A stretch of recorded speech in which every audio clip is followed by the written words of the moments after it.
the desert of the real. I'm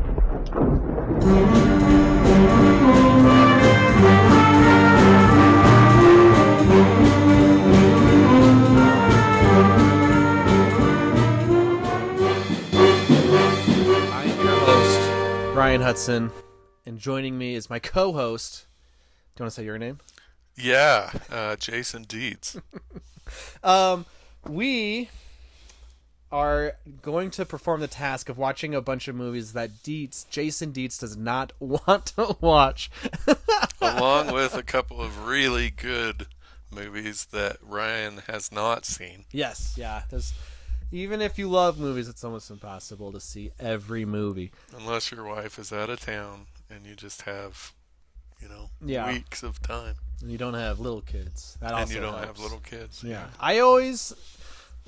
We have to wait for our kids to fall asleep, and then we watch half a movie and then fall asleep ourselves. Yeah. That's how. I'm a little more, disciplined than that. Right. I don't fall asleep. Well, our TV's in our bedroom, so we're in So bed. is mine. Oh, really? Anyway. It just takes discipline. So, to explain where this podcast comes from, mostly it's Dr. Dietz, not... You haven't seen a blockbuster in how long, probably? Well, I don't know. I watched one last night. Yeah. But not on purpose. Like, I haven't actively sought out a blockbuster for a long time. Because they're all the same frickin' movie. And that's where this podcast comes from. The exploration of the most popular movies. Is there any artistic applications to it? I guess? I mean, there's art. There's just not creativity. There's not, a depth of philosophy they don't challenge the way that you think about the world. They just throw some special effects and, quote unquote acting, and away they go. And they make millions. That's the point. No, they make billions. Yeah, that's even more the point. So I am forcing Jason to watch all the Marvel movies. All the Marvel movies. Mostly for my enjoyment. Yeah. But also to see if there is anything there. Creatively, ethically, philosophically. Does it challenge your thinking? Does it challenge thinking? Yeah, so my going in opinion of that is no on all counts. But we are one out of, how many are there? Way more than there should be. I think there's 32, you said. Yeah. So I guess my Herculean task for... Your Herculean? Yes, my Herculean task for this podcast is to see if I can keep Jason watching. After the first one, I'm kind of doubting it. And I can't wait to talk about that because I think the first one's good. What, like the Ironman? Ironman 1. Yeah. I think it's one of the good ones. Well, I wouldn't know. So. I also don't want to poison the well because I do think there are stinkers. I don't think it could be. No, not for Ironman. More poisoned for me than it already is. So. That's true. I mean, that's there are a few. So in fairness, I already saw Iron Man in like 2008 or whenever. Oh, actually, pause right there. And I watched a couple of other early Marvel Crap-O-Matic Universe films, and then I realized they were all literally the same plot with different faces. So I've already seen Iron Man before yesterday. I wanted to ask you, 2008, Iron Man comes out. Yes. Where are you in 2008? What's going on in your life back then? 2008. My business had failed. I was just finishing up, so I dropped out of college to buy a business. It failed. Just finishing up my bachelor's degree in psychology in 2008. Wow, I didn't know all that. That's interesting. Yeah. It was a rough, those years, 2006, 7, and 8 were as close to hell as I imagine I'm going to get in life Yeah. professionally. Right. So Yeah. it was rough. Ask me where I was. Where was you? In the womb. I was in middle school. Oh, man. So it's the same thing, kind of. We're going to cut this part. No, we're not. I am 20 years older, obviously. Yes. So there you go. I'm old. I Balding. remember. Although I have more hair than Ryan, I think. Oh, yeah? Yeah. Probably. Not facial hair. What was I going to say? Oh, yeah. I remember being in 8th grade and looking forward to this movie.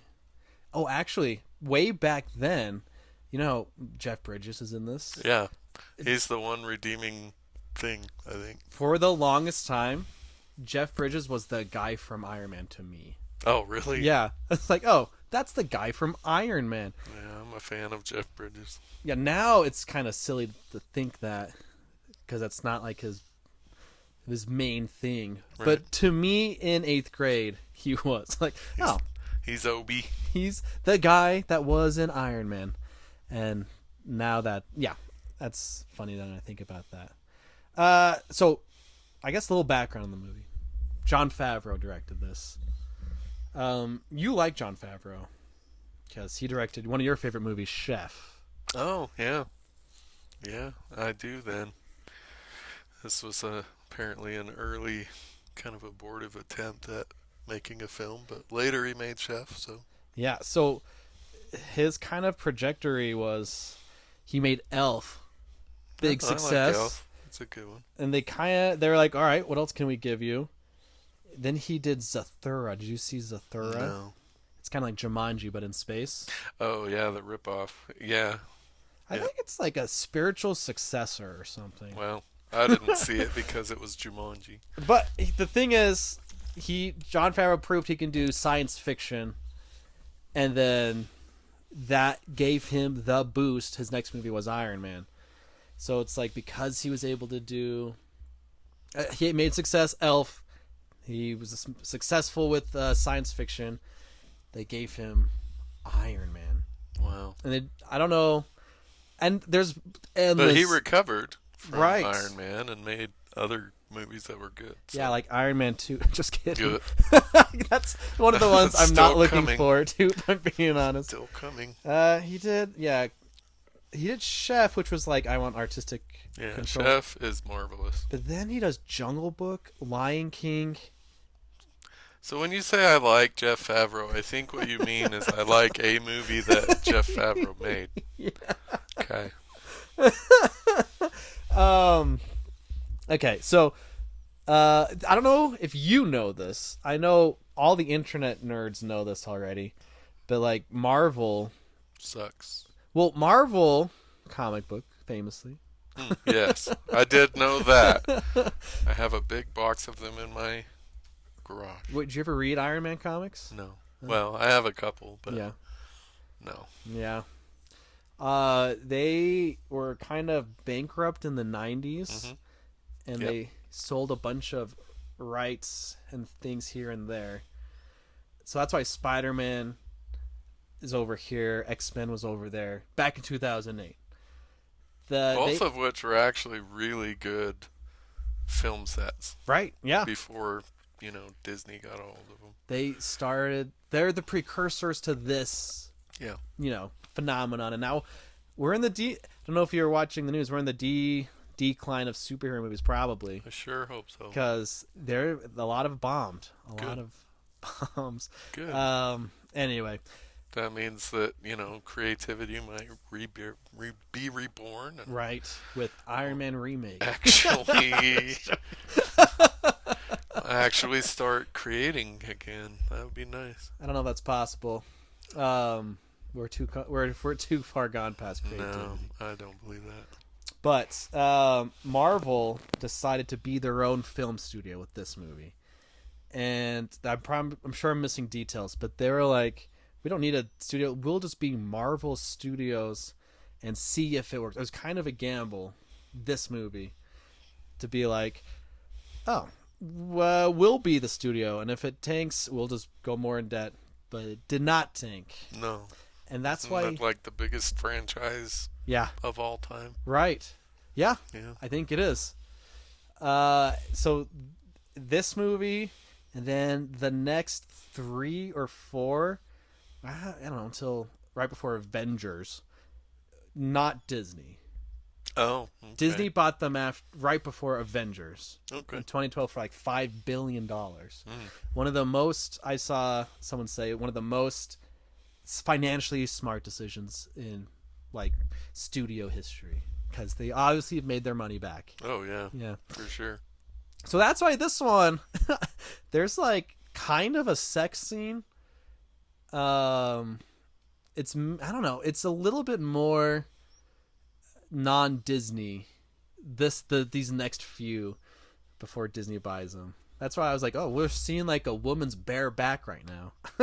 Yeah. I mean, they're always a little violent, but there's one in the first Captain America where a guy like gets chopped up in a propeller or something, and that's something you won't see in the Disney ones. Yeah. Anyway, so that's why this one's maybe a bit more edgy.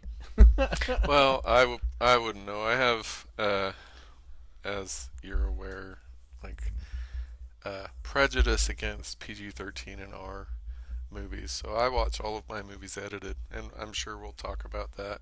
Yeah. And, what do I lose or gain? But so I don't know what sex scene is in Iron Man because I didn't see it. Right. I mean, it's barely one, but I remember as an 8th grader seeing that in theaters, and my grandpa was with us, and I was like, this is awkward. I imagine. Anyway, but I was wondering, so you didn't see that part? I don't know what you're talking about. With... I saw Gwyneth Paltrow's bare back, if that's what you're talking about. Oh no, not in that. the dress. It's yeah. Okay. Well, we can... yeah. Anyway, so was it super exciting and no, it's worthwhile? It's like this is the pre-Disney era still. Oh, okay. Because my opinion on sex scenes is like 99% of the time they have no point at all in the movie. So yeah, you know what? I actually agree. There we go. There we go. I'm sure most of the internet does not agree. I'm aware of that. We're living in Pornlandia. I think we should start with like a quick recap of the plot. Go for it. Well, there's a lot of superhero origin stories. Yeah, and that's actually one thing I enjoyed. Of the few things I enjoyed about Iron Man, I like origin stories. Yeah. Oh, interesting. Yeah. Well, they're the creation of the character. Yeah. And so, it's not a formula. It's never formulaic as some of the other stuff. Well. So Iron Man or Tony Stark gets kidnapped and forced to make his Goliath bomb, Jericho bomb. By these terrorists, but instead he makes the Iron Man suit, breaks out, and has a change of heart. Decides he's not going to make weaponry for killing little kids anymore. Right. Which I think is a good move. Yeah. Yep. And what? Then he makes another Iron Man suit. Yeah, there's a big chunk of this movie that's just kind of experimenting with the new suit, flying and stuff. Yeah, which was boring. Boring? Okay. Yeah. I mean, well then maybe you'll like the later ones, because I feel like this one takes its time to develop stuff like that. Right. Yeah, I mean, it could have been not 2 hours pretty easily. So then we spend an hour and a half, flying around testing the suit, and then big surprise that wasn't a surprise to anyone. Probably Jeff Bridges' character is the bad guy. Yeah. Tried to kill Tony Stark. He built this in a cave with a box of scraps. Yeah, I love Jeff Bridges in this. He was really good. The actor who he's talking to is the boy from A Christmas Story. Peter Billingsley? Yeah. Really? That's who that That's is. funny. Well, I'm not Tony Stark. Yeah. So, yeah. So you saw then, it coming from a mile away? oh, yeah. Is it because he's Like- the only other famous person in the movie? No. Well, no. Gwyneth Paltrow's in it. Yeah.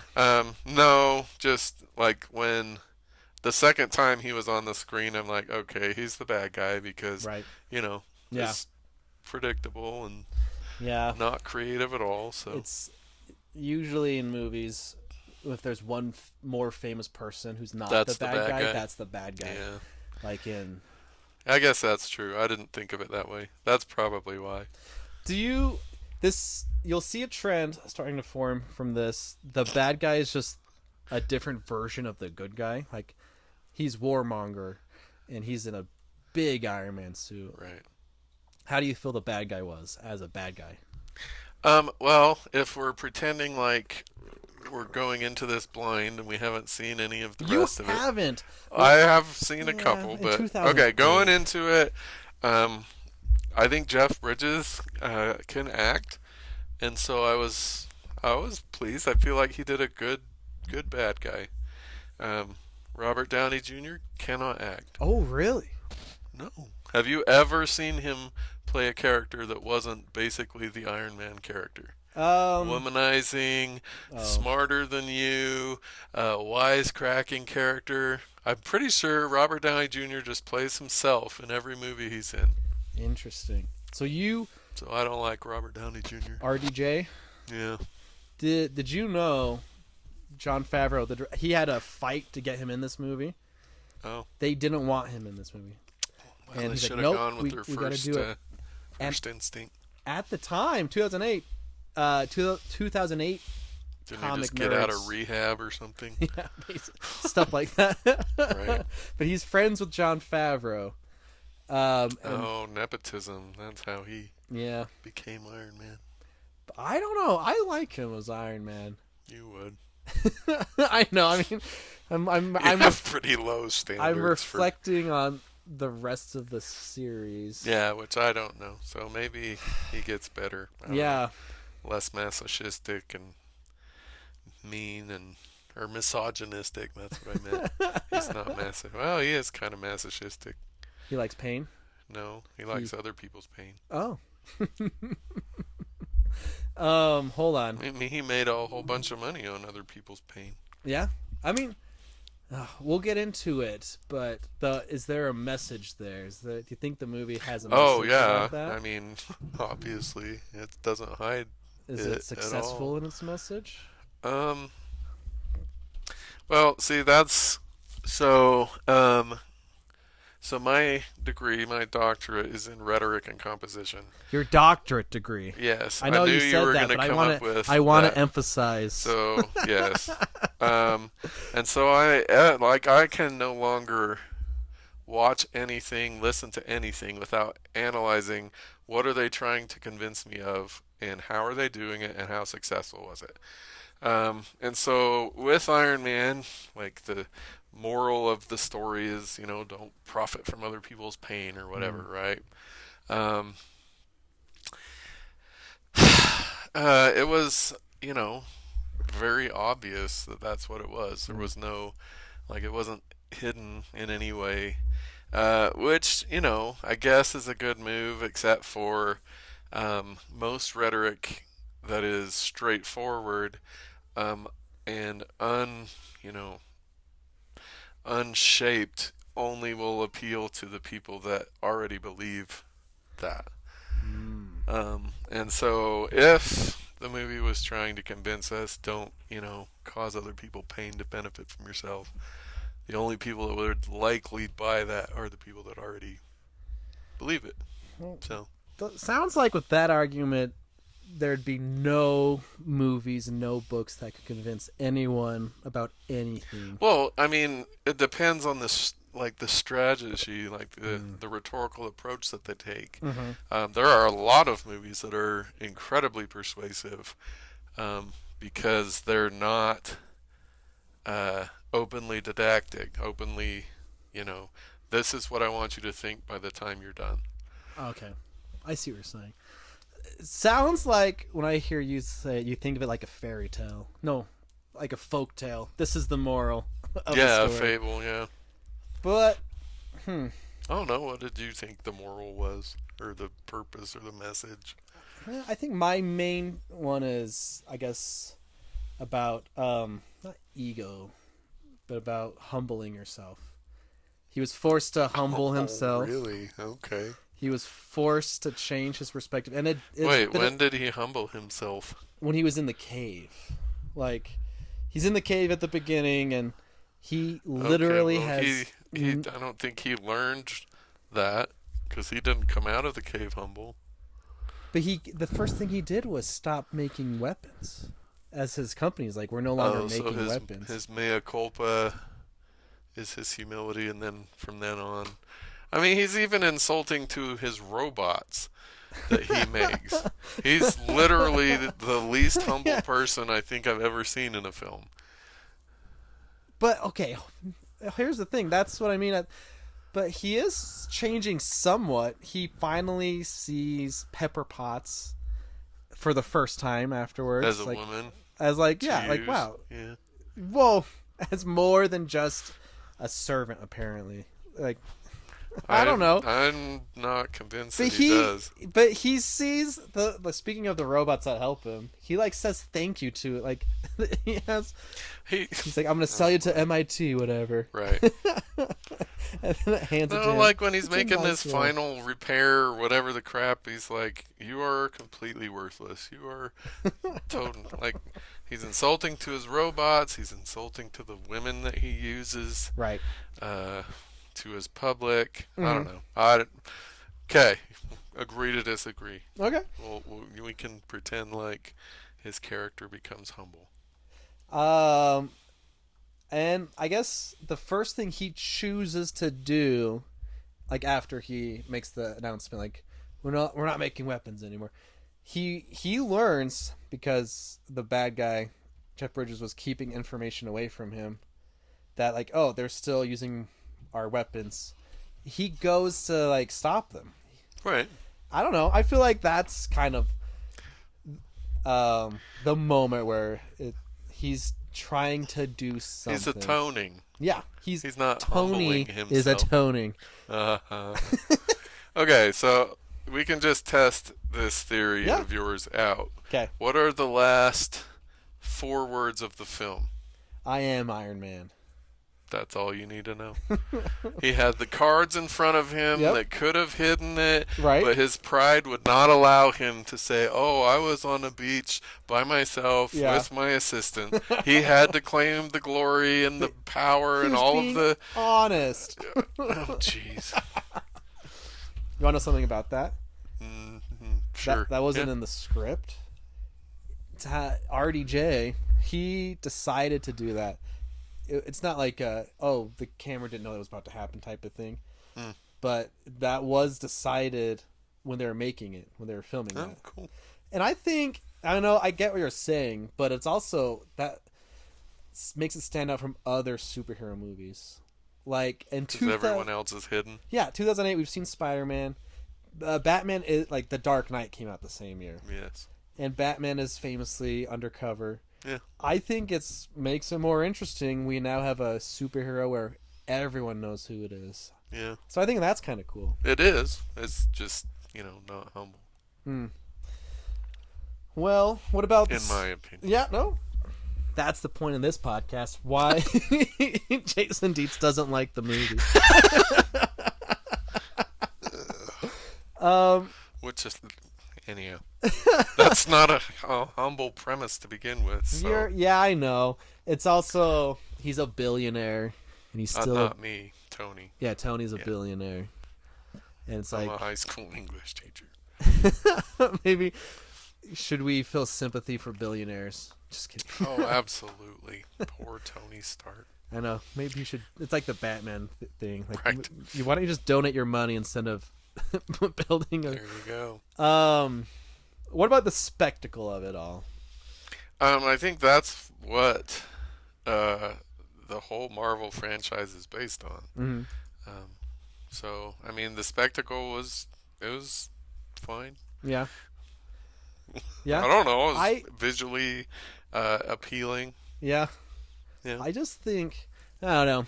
I was rewatching it because I like this one. Mm-hmm. I don't like every one. I want to. Oh, that's good to know. In fact, we might be running into a few stinkers here. In the Like near 31 future. of them. Like right when he's in the cave, I was like, this seems a little visceral. Like he pulls a thing out of his nose. He has to carry a car battery. Yeah. At first. Yeah, I thought that part was really interesting. Yeah, I was like, this feels gritty. Yeah, And I liked that. That's why, I thought the whole escape is so cool. Where, like, someone shoots his leg, he's forced to like, his suit is stopping, but he like has a switch he has to click, and then he flies out. I like that whole escape. I thought it was exciting, and then It was exciting. It wasn't logical, but it was, it was exciting. He would have died when he Well, landed. Yeah, Type of thing. yeah, that's actually exactly what I said. He hit the ground, and I'm like, well, he's tomato soup, and now we're done. And no. Okay, well, I think we have different levels of our suspension of disbelief. If the movie doesn't suck, I'm willing to suspend my disbelief. So, what did that part break? So the premise, or the whole idea of superheroes generally is that they live in a normal world, Right? with normal, physics and normal whatever. And so anytime there's not an explicable reason for them to survive or whatever, I can't suspend that. So, like, for example, at one point, Tony's, very first test of his rocket boots or whatever, and he flies and slams into a concrete wall behind him, he's dead. Yeah. If you fall in a frickin' iron suit from, I don't know, 20, 30 stories up and you hit the ground, you're dead. Uh-huh. Even if you didn't have the suit, you're dead. But now you're slamming into this iron plating. No. So, anyhow, but I realize I'm, in the minority, requiring logic from, superhero movies. Yeah, there's a lot of... superhero movies, there's a lot of give and take with that type of stuff. Yeah. It's like... It's like an action movie. Right. It's like an action. Movies don't make sense either. You just have to sometimes be like, well, he survived that. I think this one's not egregious, though. No, I was watching actively for that. I think there are only those two places where I'm like, nope, he's dead. Right. So it wasn't bad. My favorite example of that, though, is in Fast and Furious 7. They're on a cliff, and they're surrounded. And then Dom drives the car off the cliff. Bang, bang, bang, bang, bang, bang. They just walk out unscratched at the end. Anyway. So another thing that I watch for when I'm watching movies is, do they succeed in creating the emotion that they're trying to create? Okay. And so in this, I think the main scene that I felt like they were trying to create tension, in this case, like that tense feeling, was when Jeff Bridges' character took his heart. Mm-hmm. And, he's supposed to be, struggling or whatever, trying to survive without his heart until he can plug the heart in. I feel like the movie failed almost completely at creating that, oh my gosh, he's going to die maybe. Right. And so at that point, I watched this with my kids. I actually stopped the movie. I'm like, okay, let me show you how this is done correctly. And so one of my favorite movies is What Lies Beneath. I don't know if you've seen that. The bathtub scene with Michelle Pfeiffer, and she's been, paralyzed mostly with the drug, and the water's rising, and she's got to get somehow out of the plug and get out of the water before she dies. Yeah. That is she going to survive? Well done. I don't think this movie is Tony going to survive really at all well. So that was another kind of big issue that I had, is they kind of failed to create in me the emotion they were going for. Did you make your family watch that scene from that other movie? Yeah. In the middle of this movie? Mm-hmm. Yeah. Yep. That's awesome. Yeah, okay, that. Well, I mean, there's greatness, and then Yeah. we Right. need to recognize when there's not greatness. I know. We've talked about this before, but it's this part of the reason this podcast exists is there any benefit for action movies if you know what's going to happen at the end, or No, superhero I think movies? all action movies, not all. There have been a couple, but I think for the most part, action movies are the worst example of the death of creativity. Which is what we will be talking about 32 times Yes. if we make it that far. I'm dubious, but we'll see. We'll see. We don't have any more storyline than this. I know. No, there are some I do like a lot. So I don't know why they can't make more like the Dark Knight stuff. Mm-hmm. I think they should turn the whole MCU over to Chris Nolan and let him do it because he knows how to do it. He makes amazing superhero movies. I don't think you could give him enough money to do that. Yeah.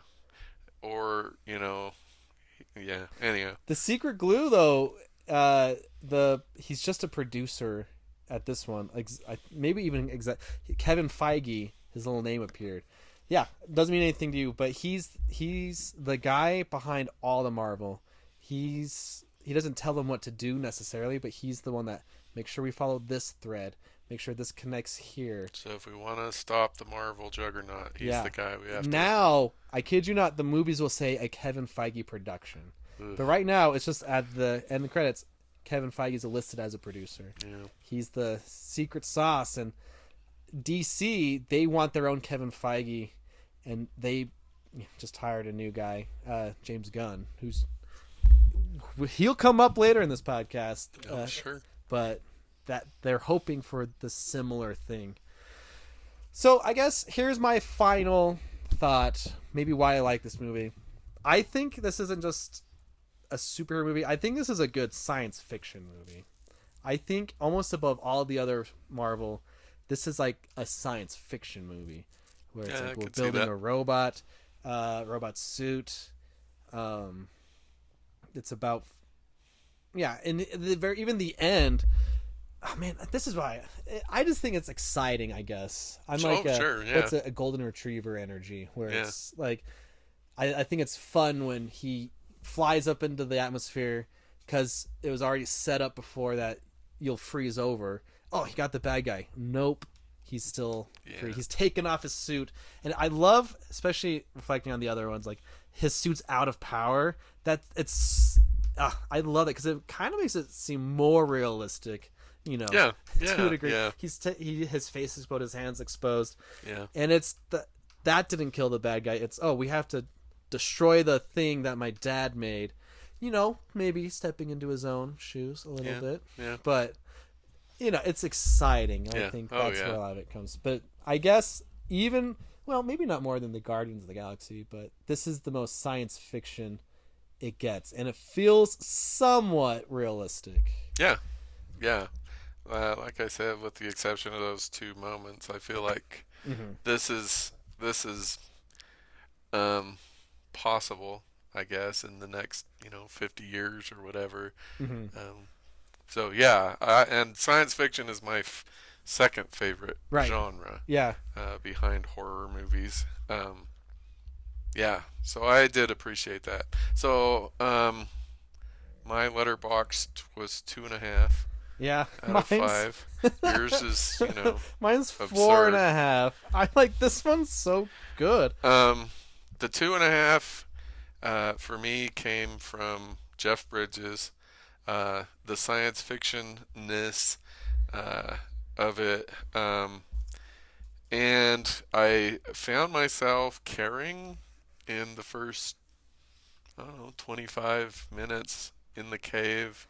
I really enjoyed the cave. The -2.5, you've got Robert Downey Jr. who can't act. Yeah, we'll see. I don't know. I've never thought he was a bad actor before. Well, I mean, I'll reiterate. Can you think of a film with Robert Downey Jr. in it that he is not the basic Iron Man character? I thought last night, and I couldn't come up with one. He's Right. always the playboy, womanizer, Yeah. smart, wisecracking, better than everyone else guy. Mm. So people that are the same thing in all of their films, I don't think that's acting. I think they're just being themselves, and they happen to be, marketable. Yeah. Okay. I think Jack Black can't act. I like Jack Black though. I mean, I occasionally like Jack Black. Have you seen, this is Small doses. this is a tangent. Have you seen the Jumanji movies with Jack Yes. Black? I think he's so fun with Yeah. when he's a teenage girl. Yeah. We just rewatched those. I'm like, man, he's so fun. Yeah. Anyway, So the actor just not being able to act, I'm sure, will come up multiple times in this. I Yeah. mean, but you've got Jeff Bridges, Gwyneth Paltrow, obviously. She can act. She's a lot of different characters in her various movies. So you had 2 out of 3, yeah, which is pretty good. yeah. His driver was Jon Favreau, like the director. Really? That's the director. Oh, okay. Yeah, and there's not really He's a another. better actor than Robert Downey Jr. I'm just kidding. There's not really another guy, or another actor, I should say. That's just the three of them. Stan Lee, he Yeah, made of course. he was Hugh Hefner. Good old Stanley. I just want the documentary on Disney Plus just came out about him. Mm-hmm. I watched that. Was it good? It's kind of interesting, yeah. It's basically all made from just interviews he made in the past, Right. and because he talked a lot. Yeah. But he made a lot of characters. Like he made Iron Man. Oh yeah, he made Yeah. tons. So it's cool to see Stanley Yeah. In pop all up of in all these. Did you know he's Mhm. got a little cameo Cameo in everyone. until because he's dead now, but Right. I think didn't they film cameos for all of the planned MCU I movies? think after he died there was one more he was in because he hasn't Oh. been in the recent ones. Yeah. So is there any creativity in this movie? Yeah. Yeah, I would say so. Yeah. Not in the plot structure, but I mean, obviously, anytime we have good science fiction, we have creativity because that doesn't currently exist. And so they're taking, for the little heart thing, they're taking current technology and saying, okay, what could this be, Yeah. in the future? Right. So yeah, for sure we've got that. His little mind paralyzer thing that Jeff Bridges uses. Yeah. That's kind of cool. That's creative.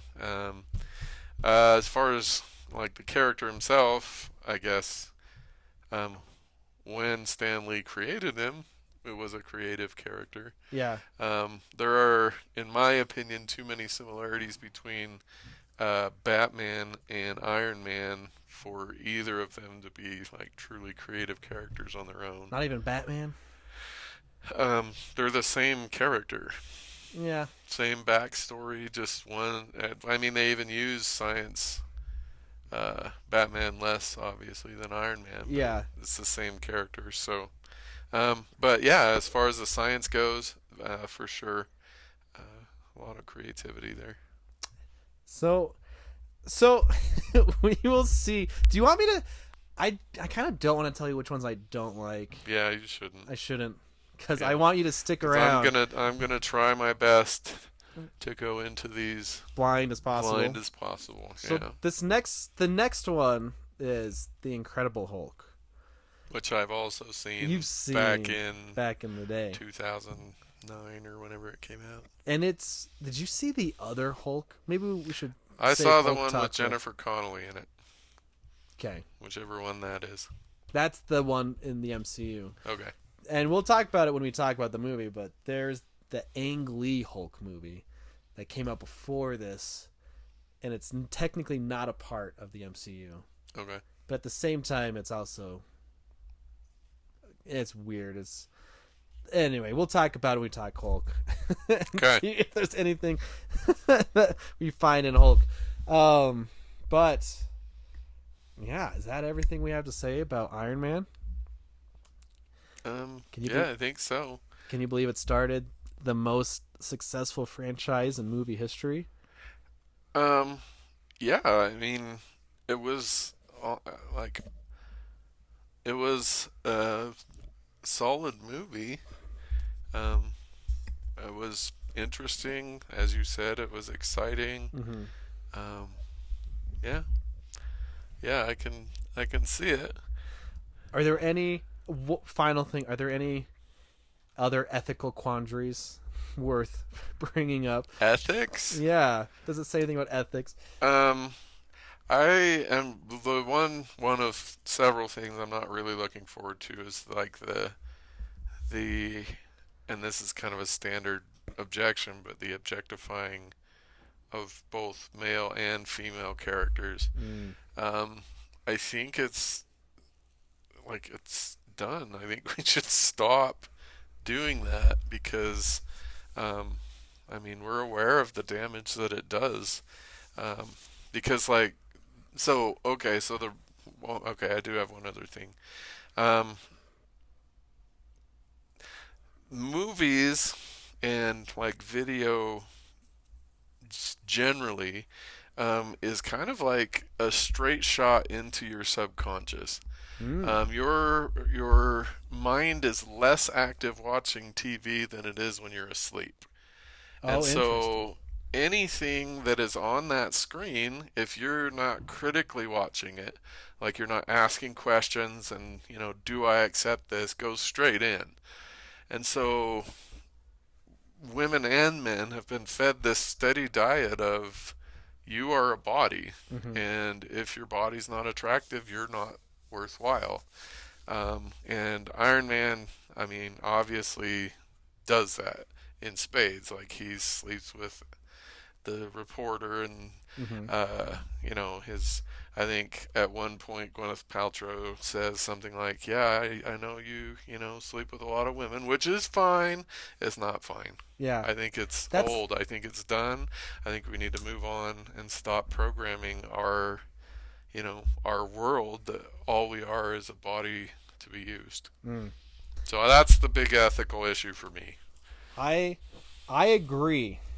We might get into some issues with Iron Man 2 though, and it's like worse. Oh, You'll goody. see. The other interesting ethical issue is do you have the right to take the law into your own hands? Yeah. If you have the power to correct something that no one else can, do you have the right to do that? Do you Right. have the obligation to do that? Do you have the responsibility? Like Um, with great power comes great responsibility. Yeah. But just do you, or Yeah. should you, or Right. can you? And I'm aware that that's a running theme. Yeah, there's actually So in a later movie that's like the main theme in a later one, it's which we won't. I yeah. won't say which one it is. We'll talk later. Um, But I think that this movie's answer to that um, I think it was a good answer because the only people that got hurt were the people that were hurting other people yeah. when Ooh. Iron Man kind of took the law into his own hands. Yeah. So I thought that was a good answer to the question. If you can manage to, correct the problem without hurting anyone else, Yeah. I think that's a defensible answer, I think. I like that. I was thinking this will be my final note, but we both teach high schoolers. Yes. We're both high school teachers. Yes. This movie came out in 2008. We're getting to the point where our students might not have seen this movie growing up because they will just be kids. Like We're are probably close to they weren't even born, aren't we? yeah, we are. Yeah. I think anyway, it's getting to the point where they weren't kids when this came out. They were toddlers or babies or not born yet. Right. So this movie was a pre-smartphone era movie, which is nuts, kind of. Just I guess how technology's changed, but how society has changed since the beginning of this movie. It's like, but the other thing is we can't assume every single student has seen this anymore. I feel like you used to be able to kind of assume that everyone's seen Star Wars, everyone's seen yada yada yada, but not anymore. Yeah. There's a lot of content out there. Yeah, there is. And Sadly. and I'm forcing you to watch these. But I still don't know why, but mostly for my benefit. well, hopefully you got what you wanted. Yeah, this is awesome. I will say there are a few I'm very excited to talk about later Well, on. don't tell me what I won't they tell are. you which ones are my favorite, but this one is. I'll say this. This one's one of my favorite. Yeah, 4.5 Yeah, stars is what I you gave like it. this one a lot. Anyway, how do we sign off? I don't know. We should just Go be creative. imagine us. Think Go critically. be creative. Think critically. Think critically. That's what we'll say every single time. Go think critically. Don't be programmed by the movies that you watch. Perfect.